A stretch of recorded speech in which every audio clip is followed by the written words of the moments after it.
Ex-presidente Lula, a gente perde o amigo, mas não perde a piada. Ex-presidente, eu deveria ter vindo hoje com a camisa do meu Palmeiras, que calou o Mineirão ontem, né? Mas aí eu esqueci, falei, vou zoar o ex-presidente, não vai ficar bem, né? Muito bom dia, seja bem-vindo aqui ao Jornal da Capital, ex-presidente Lula. Bom dia, Anderson, bom dia, ouvinte da Rádio Capital. Eu te confesso que eu não vim com a camisa do Palmeiras, porque no sábado nós ganhamos do Palmeiras e no domingo nós somos campeão brasileiro no futebol feminino em cima do Palmeiras. Eu pensei, se eu for com a camisa do Corinthians, o Anderson vai ficar chateado, porque pensa que eu estou tripudiando ele por causa de sábado e domingo. Aí eu acho que o Palmeiras tem um time bom, o Palmeiras faz por merecer ontem, ou seja, o Atlético Mineiro tinha obrigação de ganhar o jogo, não ganhou, perdeu um pênalti, sabe, no campo do Palmeiras e ontem tomou um gol. Paciência. É chorar o leite derramado agora e ver se o Palmeiras consegue derrotar o Flamengo e ser o campeão da Libertadores. O Corinthians não está nessa disputa, né, Anderson? O Corinthians faz tempo que não entra nessa disputa. Faz tempo, né? Contra o Flamengo, o senhor vai torcer para quem? Para o Palmeiras ou para o Flamengo? Olha, eu, na verdade, é que a Janja é fanática pelo Flamengo e eu vou ficar perto dela torcendo para o Flamengo. Mas você sabe que eu tenho muitos amigos palmeirenses. Aliás, eu sou um engraçado porque grande parte dos meus amigos são palmeirenses. Grande parte dos meus amigos. Eu tinha um companheiro meu que ia na minha casa quando o Corinthians jogava e levava rojão para jogar quando o Palmeiras marcava gol contra o Corinthians dentro da minha casa. Que coisa, não? Bom, vamos lá. Começamos descontraído, batendo um papo com o ex-presidente. Ex-presidente, eu tenho uma curiosidade. O senhor foi presidente durante 8 anos, depois o PT governou também com a presidente Dilma, e a impressão que a gente tem, pelo menos a impressão, não sei se de fato na prática o senhor percebeu isso, nós tínhamos uma direita assim meio morna, uma direita assim que não se posicionava, que não aparecia muito no cenário político do país. Essa direita, a impressão que eu tenho pelo menos, é de que ela ganhou uma força e hoje apresenta inclusive uma terceira via com candidatos de nome de renome nacional para disputar a presidência da República. O senhor acha isso também? O senhor acha que a direita deu uma fortalecida nesse tempo? Ou é só apenas uma impressão, ex-presidente? Não, Anderson, a direita que você e eu estávamos habituados a conhecer era a direita que sempre votou no Maluf, sempre votou, sabe, para presidente votou no Mário Andreasa, votava nas pessoas mais conservadoras, ou seja, o que nós temos agora é uma coisa diferente, ou seja, o que nós temos agora é uma extrema-direita com muita característica fascista, sabe, que apareceu e ela se dá o luxo de defender a ditadura, de defender a tortura, de defender, sabe, a violência contra os trabalhadores sem terra, contra o LGBT, contra negros, ou seja, é uma direita quase que doentia. Eu acho que a direita ideológica, civilizada, como nós estávamos habituados a fazer a disputa aí no Mato Grosso, sabe, em São Paulo e no Rio de Janeiro, é normal que haja. O fato das pessoas estarem procurando uma terceira via demonstra apenas a fragilidade política do país. Porque em 89, quando eu fui candidato, Anderson, eu disputei as eleições contra 12 candidatos.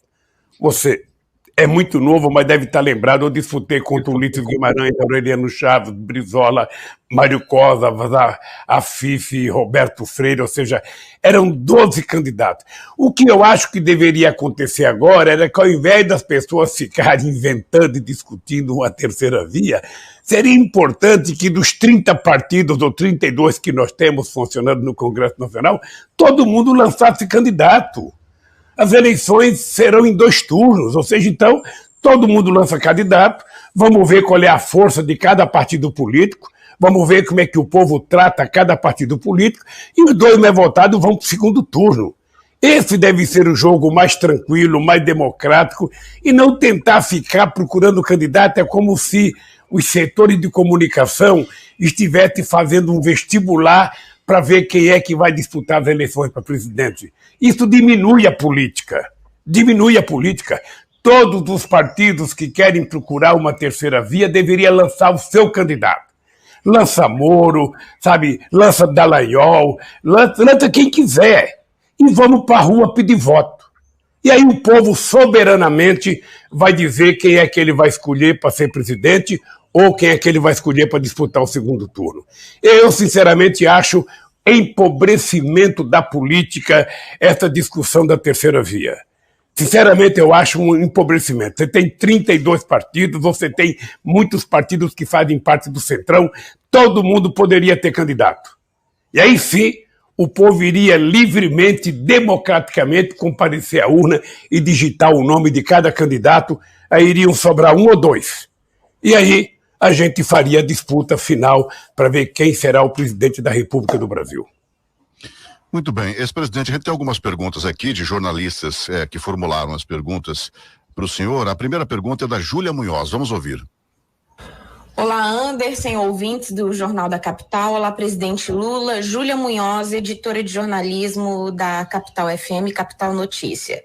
Presidente, a Petrobras anunciou ontem um aumento de 9% do diesel nas refinarias e ainda ontem também o governador Mauro Mendes de Mato Grosso anunciou uma redução de impostos, um pacote de redução de impostos para os contribuintes mato-grossenses.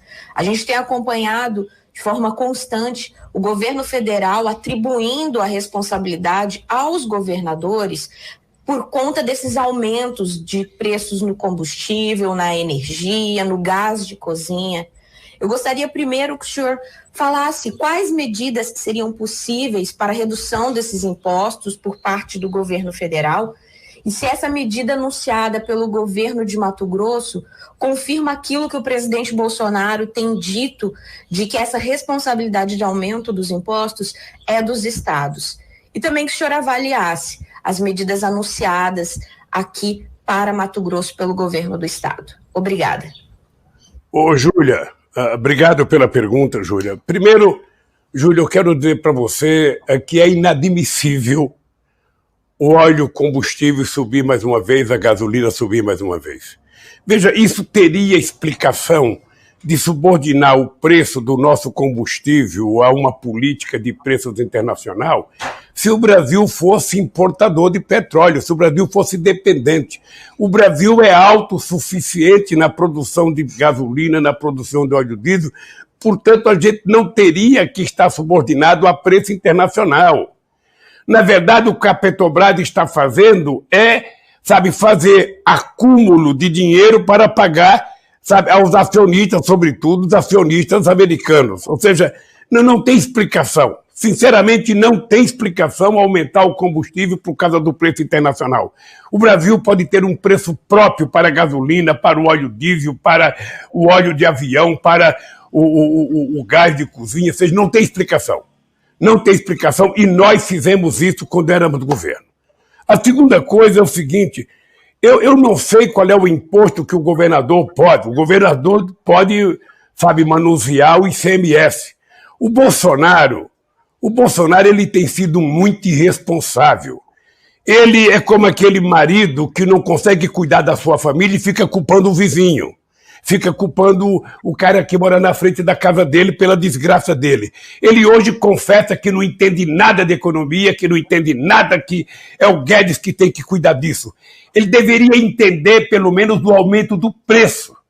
Ele deveria entender que no Mato Grosso, em Cuiabá, que é a cidade que mais cria gado no Brasil, tem gente na fila do açougue pegando osso. Ele deveria, pelo menos, entender isso. Ora, então eu acho que se os governadores tiverem a disposição de reduzir, eu acho muito importante. Acho importante que os governadores façam a discussão sobre a possibilidade de diminuir impostos, e eu não sei qual é a margem dos governadores. A margem maior para atender aos interesses do combustível é o ICMS. Eu não sei qual é a disposição de caixa do governo do Estado, eu não sei quais são as propostas do governo dos estaduais, não sei se o CONFAS vai decidir em conjunto fazer uma redução. De qualquer forma, eu acho que qualquer redução de imposto que se fizer é necessário para a gente amenizar o sofrimento do povo brasileiro. Mas o governo brasileiro precisa assumir a responsabilidade que não tem explicação. Não tem explicação o aumento do combustível, da forma liberada como está hoje. Quem está ganhando com isso são os investidores nas ações da Petrobras e não os consumidores brasileiros que Na verdade, eles são vítimas quando pagam o preço do combustível e são vítimas quando vão comprar um quilo de feijão no supermercado, um quilo de arroz ou qualquer coisa, porque o imposto do aumento da gasolina está colocado no preço da comida. É irresponsabilidade pura, Júlia.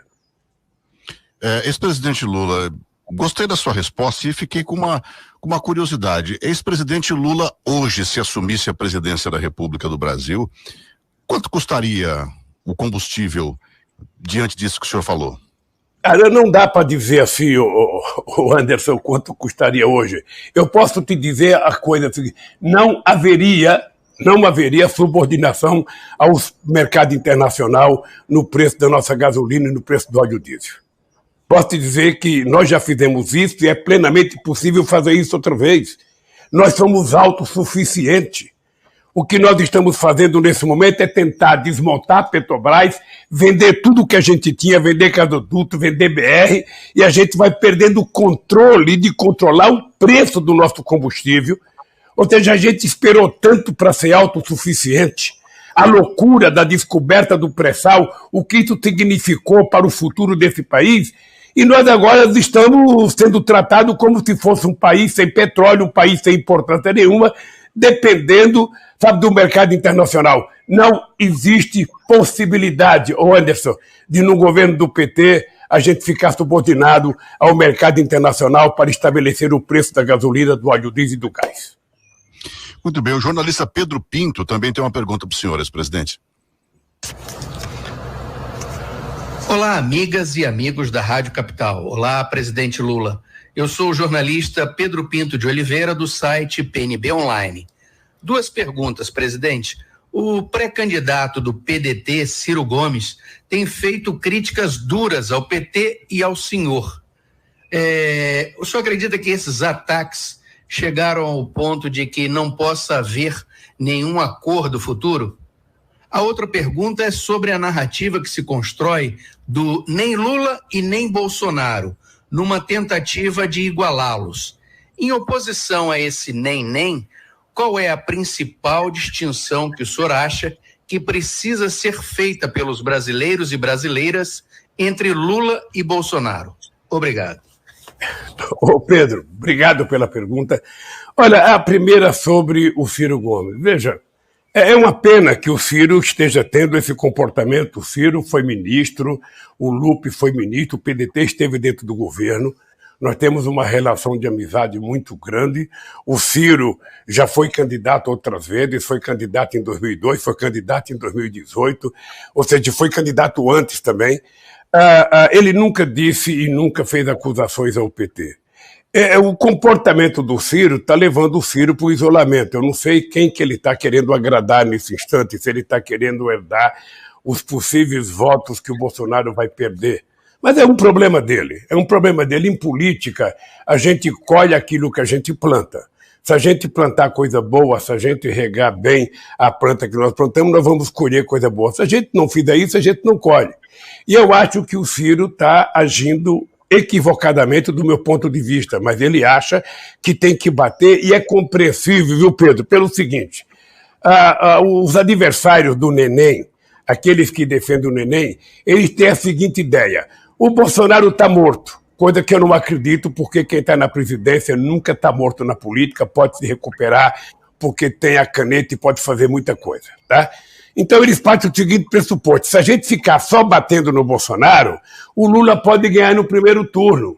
Então nós temos que bater muito no Lula também. Essa que é a lógica. Então eu estou preparado para isso. Não é a primeira vez que eu sou candidato. Eu já fui candidato em 89, 94, 98, 2002, 2006, ou seja, então eu estou muito calejado. Quando inventaram aquele filme Tartaruga Ninja, aquele cascão que a Tartaruga Ninja tem, eu tenho nas costas de tanta burdoada que eu já tomei.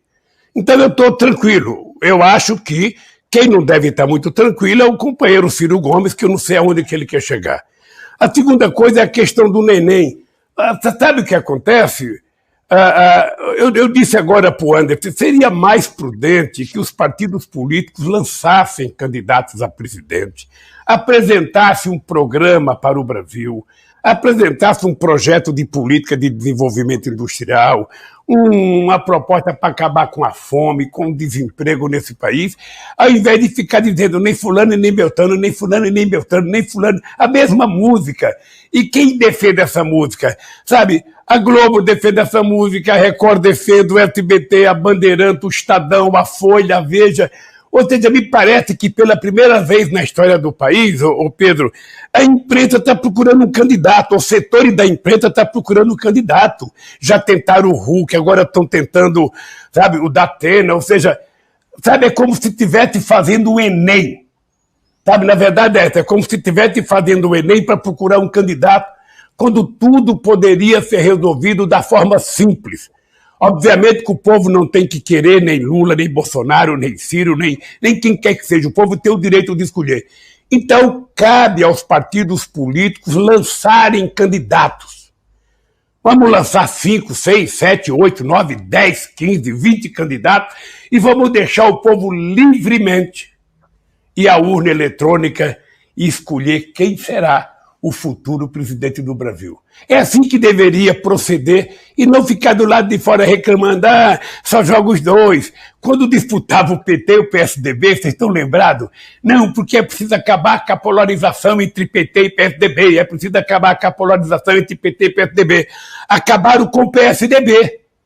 Acabaram com o PSDB, porque o PT continua na polarização, porque o PT é o mais importante partido político desse país. Não é à toa que o PT foi o segundo em 89, o segundo em 94, o segundo em 98, o primeiro em 2002, o primeiro em 2006, o primeiro em 2010, o primeiro em 2014 e o segundo em 2018 com o Lula na prisão. Então, eu acho que as pessoas precisam compreender. Fortaleçam os seus partidos. Divulguem os seus partidos, façam programas para o povo de Cuiabá, para o povo do Mato Grosso, façam programas para o Brasil e vamos à disputa para que a gente possa consolidar, sabe, a política, os partidos e a democracia. Ex-presidente, o senhor falou que acabaram com o PSDB. O senhor acredita, então, que esses candidatos que estão sendo lançados agora aí, fazendo inclusive prévias no país inteiro, visitando as capitais do país, o senhor acredita que isso é para tentar fazer com que o PSDB ressurja? Eu acho. Aliás, eu acho importante esse negócio de prévia, viu, Anderson? Porque prévia é uma coisa criada pelo PT. O PT inventou a prévia porque quando a gente decidia numa convenção, sabe, tinha muita briga. Então o PT inventou a prévia, ou seja, fazer com que todos os filiados do partido participem. E sempre foi um sucesso.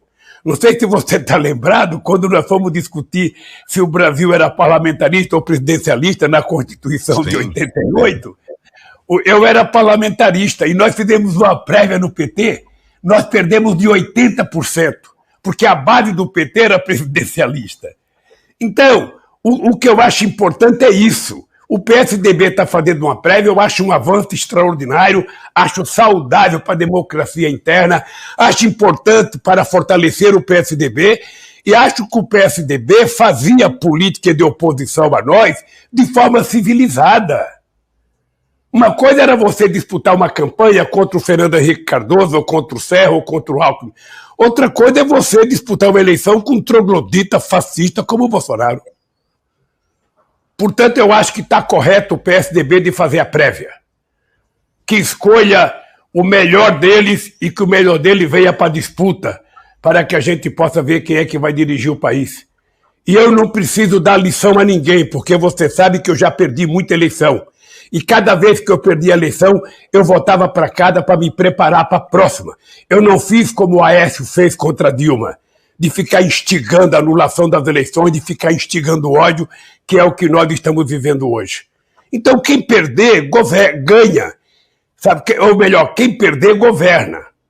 Ou melhor, quem perder fica chorando, e quem ganhar, governa esse país. Então é isso. Foi assim. Eu perdi 2 vezes para o Fernando Henrique Cardoso, eu perdi para o Collor. Ou seja, então é preciso que a gente aprenda a conviver democraticamente na diversidade. Quem ganha, governa, quem perde, chora. Você vê agora na Alemanha, Angela Merkel perdeu as eleições por 1% de voto. O adversário do SPD teve 25,4% e ela teve 24,5%, ou seja, e ela está acatando o resultado, agora cabe ao SPD montar o governo. Isso chama-se democracia, Anderson. É o que nós precisamos aprender a consolidar no nosso querido Brasil. Muito bem, ex-presidente Lula. A gente tem outros jornalistas que prepararam perguntas para o senhor aqui. A próxima é do Adão de Oliveira.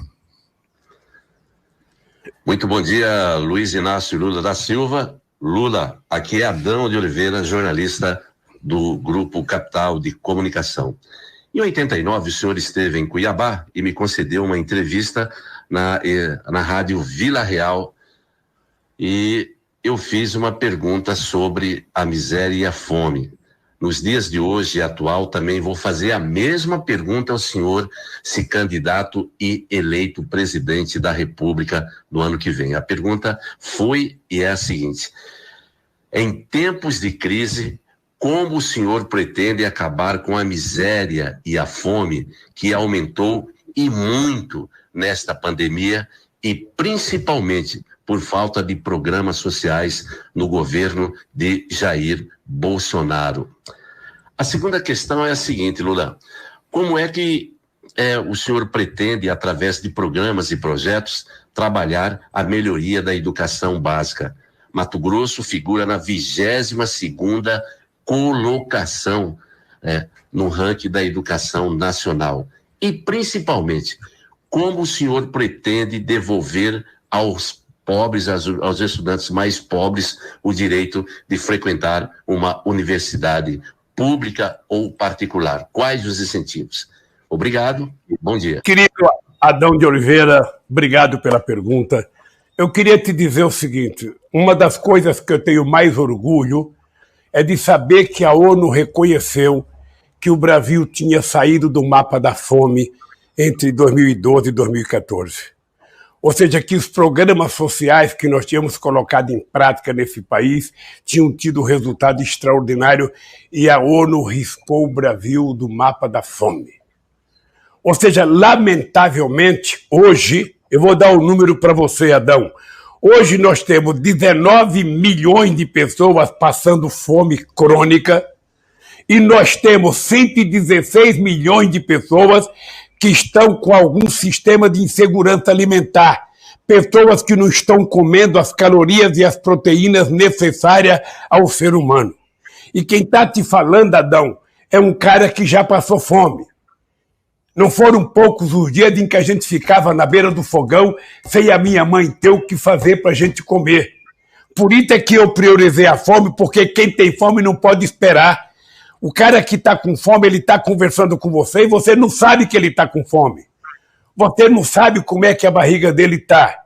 Eu lembro que quando eu comecei a trabalhar na Vilares, em janeiro de 1965, eu não tinha nem dinheiro e nem a empresa tinha restaurante. E quando chegou na hora do almoço, eu saí e fui para um bar lá, ficar fazendo a minha hora de almoço num bar, todo mundo comendo e eu sem comer. E eu não esqueço nunca, as pessoas ofereciam: Lula, você quer um lanche? Eu falava: não estou com fome.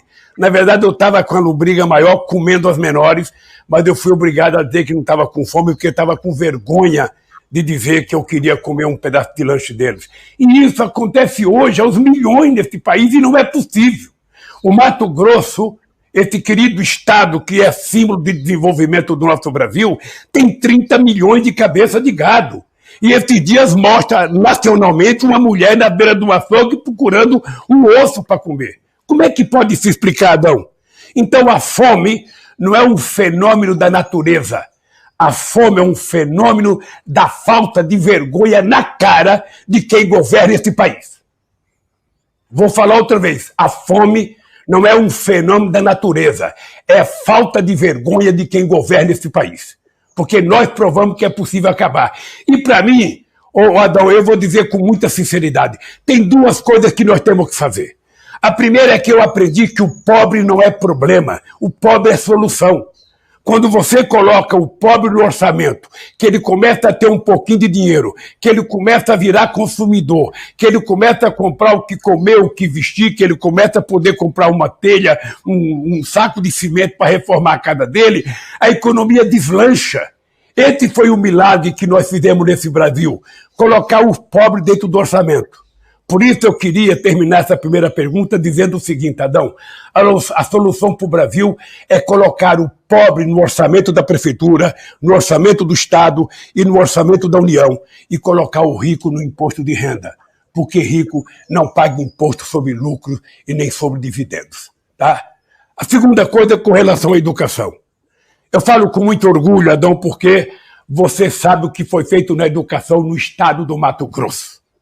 Você sabe o que foi feito nas escolas técnicas, nos institutos federais, nas universidades que foram feitas, nos campos que nós fizemos, além da Universidade de Rondonópolis, feita no governo da Dilma. Você sabe que nós investimos muito. E você sabe que o Fernando Haddad é considerado o melhor ministro da educação que esse país já teve. Porque nós melhoramos em muito a participação, inclusive no ensino fundamental. É uma pena que tudo isso acabou, porque nós temos um governo que não cuida da educação, que não cuida da saúde, que não cuida da família e que só sabe falar bobagem. É o fanatismo elevado às últimas consequências que nós vivemos no país. Então, veja, o que nós fizemos? Eu tenho orgulho de poder dizer para você, Adão, que nós colocamos em 12 anos nas universidades a mesma quantidade de jovens que foram colocados na universidade em 100 anos. Eu quero te dizer que nós saímos de 3,5 milhões de jovens para 8 milhões de jovens na universidade. Eu quero te dizer que o ProUni foi uma das coisas mais revolucionárias que nós fizemos nesse país. Garantir que a gente fizesse uma isenção de impostos para que o jovem pudesse estudar. O FIES foi uma coisa extraordinária, não fui eu que criei o FIES. Mas o FIES existia na Caixa Econômica Federal, mas quando o jovem queria dinheiro para estudar, fazer um financiamento, nem o pai dele queria ser avalista, porque o filho não trabalhava, o pai falava, pô, esse cara não vai pagar, eu não vou ser fiador. O que nós fizemos? O Estado tem que bancar. Se o Estado pode bancar a agricultura empresarial, se o Estado pode bancar o financiamento da agricultura familiar, se o Estado pode bancar o desenvolvimento de muitas empresas grandes nesse país, o Estado tem obrigação de bancar o estudo do jovem brasileiro, porque investir no estudo é uma das coisas mais sagradas. Não existe nenhum país do mundo, Adão, nenhum país do mundo que se desenvolveu sem antes a gente fazer investimento em educação, ciência e tecnologia, a gente investir na formação do nosso povo. Então eu quero te dizer que se nós disputarmos as eleições e votar esse governo, nós vamos continuar a nossa revolução educacional que começou com o Sérgio Rezende na ciência e tecnologia, com o Haddad no Ministério da Educação e que, lamentavelmente, acabou. Porque o Bolsonaro não pensa exatamente em nada produtivo. Ele só pensa em destruir. Eu fico até com medo de um cara como o Bolsonaro visitar o Coliseu e ele achar que o Coliseu não está pronto e achar que pode destruir o Coliseu. Porque a mentalidade dele não é produzir. Eu poderia fazer uma pergunta para o Anderson e dizer o seguinte, antes, me diga se o Bolsonaro até agora criou uma vaga numa escola, numa universidade para qualquer aluno do Mato Grosso. Ou se o Bolsonaro fez um método de estrada no Mato Grosso. Ou se o Bolsonaro fez um método de ferrovia no Mato Grosso. Porque já está comemorando 2.000 dias de governo. E o Mato Grosso é um estado poderoso nesse país. É maior produtor de grão, é maior, exportador de proteína animal. Eu quero saber o que o Bolsonaro já fez do ponto de vista de infraestrutura. Eu sei que agora o governador do estado apresentou um projeto, de ferrovia que vai financiar com empresa privada e talvez a coisa ande. Mas o que nós fizemos, fomos nós que fizemos nas rodovias, que fizemos na ferrovia. Então é o seguinte, se não há investimento, se a economia não cresce, se você não investe na educação, a fome volta e a educação desaparece. É isso, meu caro Adão de Oliveira. Muito bem, a gente tem uma série de outras perguntas aqui, ex-presidente, de jornalistas aqui do Grupo Capital de Comunicação. A próxima é do Anderson Rentes. Bom dia, Anderson. Bom dia, ex-presidente Lula. Aqui é Anderson Rentes, repórter da Rádio Capital FM, do site Capital Notícia também.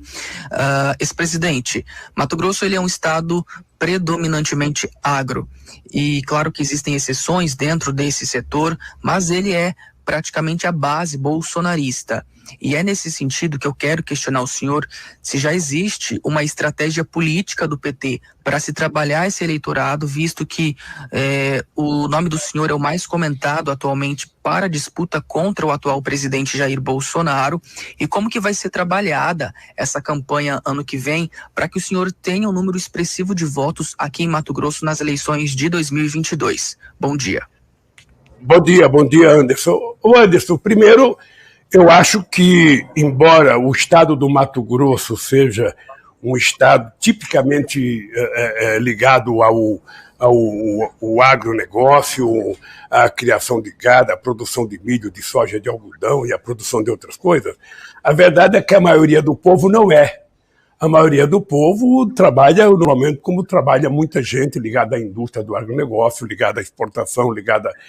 Sabe? Agora, o que eu acho? Nós temos que convencer ideologicamente as pessoas. Não é por conta do tratamento ao agronegócio. Eu queria, viu, se o Anderson puder, num dia desse aí, Anderson, você poder ler o que significou a medida provisória 432 de 2008, aprovada pelo Congresso, uma medida provisória que nós mandamos, considerada histórica pelo agronegócio brasileiro com a chamada securitização.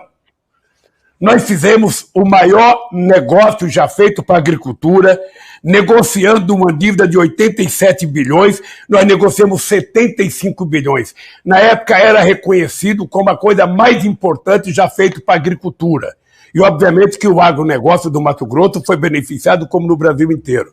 Se você pegar a safra da agricultura, o Plano Safra 2015-2016 pela Dilma, a gente tinha 187 bilhões de financiamento feito pelo Banco do Brasil, e se você pegar o da agricultura familiar, tinha quase 30 bilhões financiados. Então, não é por falta de tratar bem o agronegócio, tratar bem a agricultura, que as pessoas não votaram no PT. Se as pessoas não votaram no PT, nós temos que trabalhar muito, temos que convencer, temos que saber qual é, sabe, a diferença que nós temos para convencer essa gente a votar. Se bem que eu respeito, quem votou contra o Lula merece tanto meu respeito quanto quem votou favorável. Eu não acho que bom é só as pessoas que votaram em mim. Talvez eu não tenha tido capacidade de convencer as pessoas a votar em mim. Agora, nenhum produtor rural pode dizer que já teve um presidente da República e já teve um governo que fez mais investimento no estado do Mato Grosso do que o PT fez em 13 anos. Duvido. Vocês que são jornalistas podem fazer um levantamento de todos os presidentes. Todos. Escolham o presidente que vocês quiserem. Até o Gênio Quadro, que renunciou rápido, que era do Mato Grosso, para saber se alguém fez a metade dos investimentos que nós fizemos em ferrovia, em rodovia, em educação, em saúde, em qualquer área. Qualquer área. Eu até queria pedir para você, Anderson, você que é um jornalista bem informado, fazer uma pesquisa. Pegue Fernando Henrique Cardoso, pega o Sarney, pega o Collor, pega o Bolsonaro agora, pega o Temer e veja no período de governar quem é o governo que mais investiu no desenvolvimento do estado do Mato Grosso. Aliás, eu quero agradecer, viu, André, aproveitando a pergunta, o nosso querido Barranco, o nosso presidente, o nosso deputado estadual, a nossa professora Roda Neide, o nosso professor Lúdio Cabral e a nossa querida vereadora Edna Sampaio, que são os nossos soldados aí, sabe, no estado do Mato Grosso, que defendem o PT com unhas e dentes. Então é isso. Eu acho que nós vamos ter que convencer, sabe, se não todos, convencer a maioria das pessoas do significado da importância do PT. Aliás, eu queria dizer uma coisa, Anderson, você que fez a pergunta, que eu quero lembrar. Eu tenho visto alguns documentos de grandes empresários rurais, de grandes exportadores, sabe, documentos que são contra o desmatamento, que estão, sabe, criticando aqueles que tentam violentar a floresta, queimando e desmatando, ocupando terra que não é importante ocupar para plantar soja ou milho. Ou seja, eu acho que Eu queria até citar o nome do Blairo Maggi, de quem eu tenho uma bela recordação, de quem tivemos uma boa convivência, que tem encabeçado essa lista na defesa do agronegócio brasileiro, na defesa das exportações dos produtos agrícolas brasileiros, da carne brasileira, para que a gente possa levar em conta as críticas que o mundo está fazendo ao Brasil, para que a gente possa fazer as coisas certas. A gente pode crescer sem precisar degradar o meio ambiente. Muito bem. Ex-presidente Amanda Simeone, também jornalista aqui do nosso grupo, tem uma pergunta para o senhor. Bom dia, presidente Lula. Aqui é Amanda Simeone, eu sou repórter de política da capital. Bom, meu questionamento é sobre a composição da sua chapa. Efetivando a sua candidatura, eu gostaria de saber se uma mulher ocuparia a sua vice. O Partido dos Trabalhadores teve a única mulher no poder aqui no Brasil, e eu gostaria de saber se já nessas composições o senhor acredita que uma mulher na sua vice, efetivando a sua chapa ao governo do Brasil, se seria uma mulher para compor com você, se seria do mesmo partido, né, uma chapa pura aí, ou pensam numa composição com outros partidos, e quais seriam esses nomes? Eu gostaria de saber se o senhor já vislumbra alguém para ocupar esse espaço. Obrigada. Amanda, você está filiada a algum partido político? Eu preciso saber se você está filiada, se você já tem idade suficiente, porque quem sabe você possa ser essa mulher que você acha que tem que ser minha vice. Olha, eu não estou pensando nisso, Amanda, porque eu ainda não decidi definitivamente a minha candidatura. Ou seja, eu acho que só para o começo do ano que vem, quem sabe em fevereiro, é que eu vou decidir a candidatura. Eu estou conversando com muita gente, estou conversando com gente de partido político, com gente fora do partido político. Você sabe que o vice é uma pessoa que você tem que escolher de muita confiança política, ou seja, uma pessoa que você tem que dormir toda noite tranquilo, sabendo que não está sendo preparado um golpe para você. E, sinceramente, eu não sei se Deus será bondoso comigo, como foi no primeiro mandato, que me deu um vice como Zé Alencar. Eu acho que ninguém nunca mais na vida vai encontrar um vice, sabe, com o caráter do Zé Alencar, com a lealdade do Zé Alencar e com a competência política do Zé Alencar. O Zé Alencar, na minha chapa, nós juntamos aquilo que é o sonho de todo mundo, uma aliança entre capital e trabalho. Um dirigente sindical se uniu a um grande empresário, e nós dois, sem diploma universitário, fomos a dupla que mais fez universidade na Escola do Brasil, que mais fez escolas técnicas na Escola do Brasil, e que colocamos o Brasil num patamar de muita respeitabilidade internacional. Eu não sei se você viajou para o exterior no tempo que eu era presidente, Amanda, para você sentir o orgulho que as pessoas tinham do Brasil, a alegria que as pessoas tinham do Brasil. Eu não sei se você lembra das pesquisas da ONU, em que o Brasil era o país que tinha o povo mais feliz do mundo e era o povo mais esperançoso do mundo. É isso que eu quero, sabe, encontrar no meu vice, para que possa me ajudar a construir esse país de esperança, de sonho, esse país em que as pessoas possam tomar café, almoçar e jantar todo dia, esse país que as pessoas possam sonhar em fazer universidade, possam sonhar em ter um emprego, possam sonhar em ter lazer, sabe, essas coisas fantásticas, possam sonhar em participar da atividade cultural desse país. Essas coisas que eu acho que nós precisamos fazer no Brasil e que, lamentavelmente, não faz.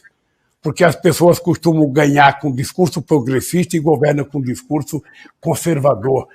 E eu acho que nós não temos outra saída, Amanda, não temos outra saída senão fazer com que esse país volte a sorrir, esse país volte a comer, volte a estudar, as pessoas possam viver dignamente e decentemente com o resultado do seu trabalho. Esse país é possível. Nós já fizemos uma vez e vamos fazer outra vez, se Deus quiser.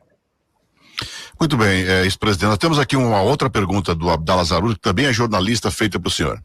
Boa tarde, José Fernandes, estou aqui. Tá no ponto daqui. Antes da do Abdala, teve um espectador nosso aqui, um ouvinte, ex-presidente, que fez uma pergunta no nosso WhatsApp. Ele fala assim: uma pergunta para o Lula, sobre os alunos que estão endividados com o FIES. O senhor já falou, inclusive, sobre isso aqui. O que ele pretende fazer caso ganhe a eleição para presidente? Olha, nós vamos ter que renegociar essa dívida, anistiar. Ou seja, veja, todo ano esse país faz um refis para anistiar a dívida de empresários que não pagaram impostos. Ora, por que a gente não pode fazer isso para os estudantes brasileiros? Por que a gente pode financiar qualquer empresa, qualquer projeto e não pode financiar um jovem que vai adquirir conhecimento para ajudar o Brasil a crescer, ao Brasil ser mais independente, ao Brasil ser mais competitivo, ao Brasil produzir com mais qualidade? Então eu acho que nós temos duas saídas: ou a gente renegocia, de acordo com os interesses de quem tem a dívida, ou a gente anistia essa dívida. O Estado brasileiro vive anistiando.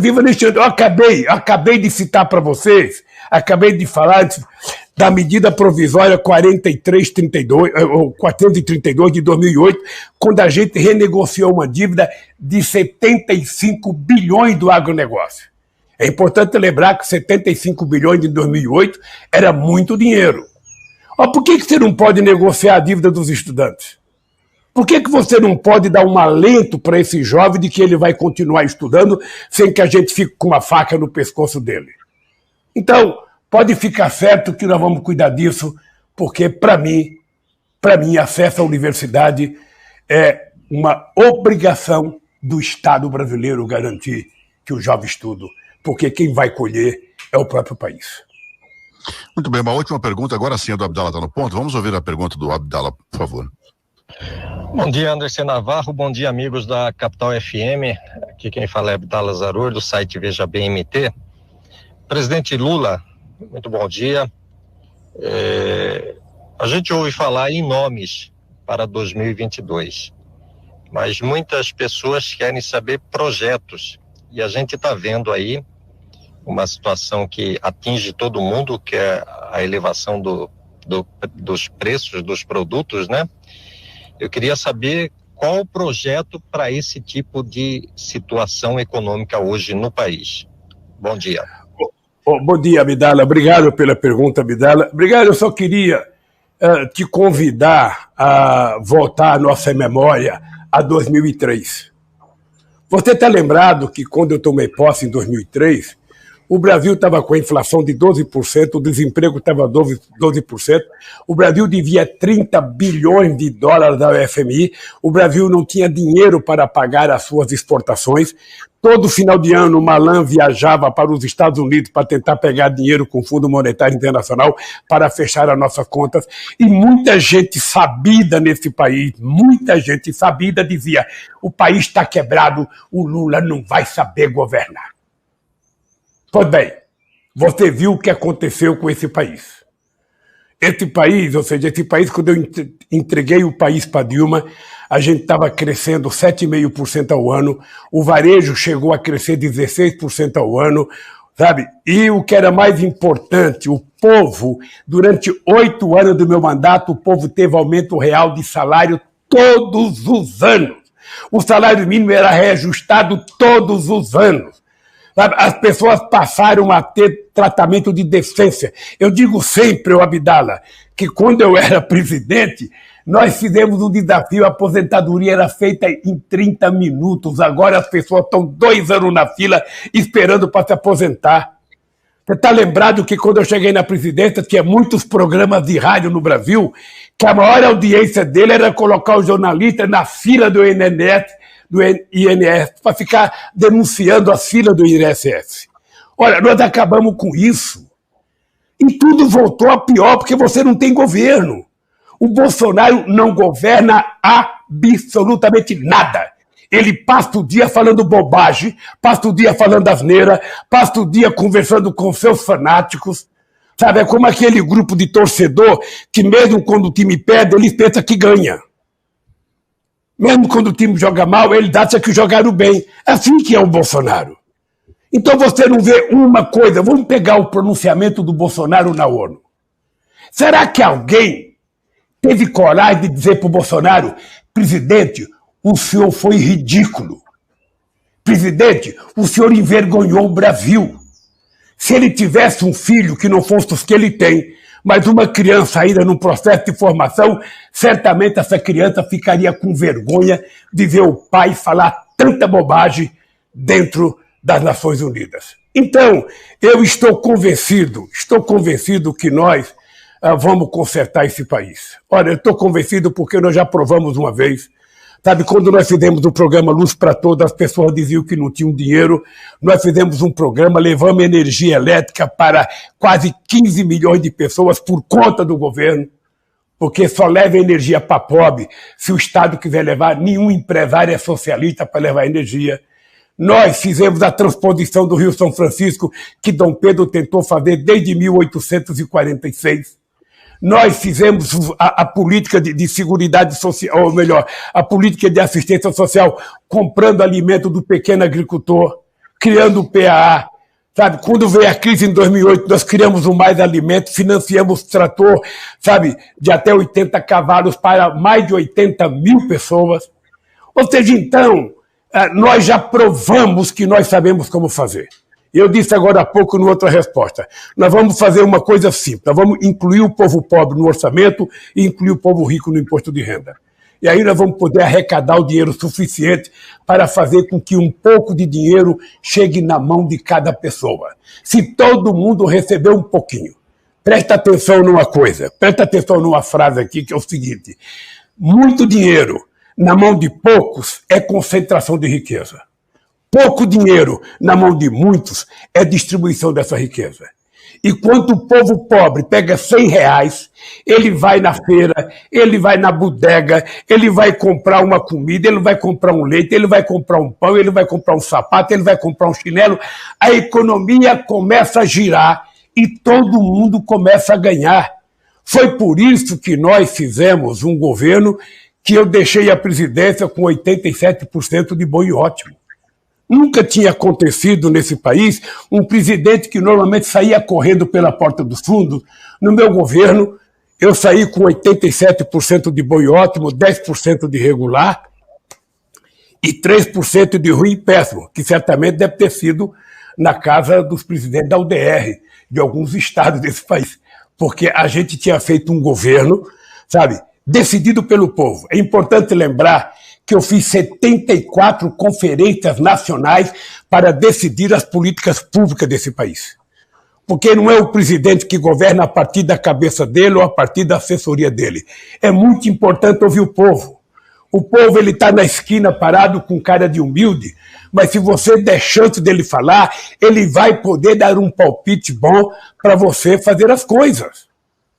Então, eu estou convencido que a nossa experiência é um cartão postal muito grande para que a gente possa governar esse país. Inclusive, se você me permite, eu queria entrar num assunto muito delicado, que é o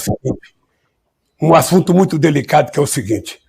Eu, quando começou as mentiras da Lava Jato contra mim, eu tive muito convite para sair do Brasil, viu, Anderson? Eu tive muito convite para sair do Brasil. Eu tive convite para sair para embaixadas.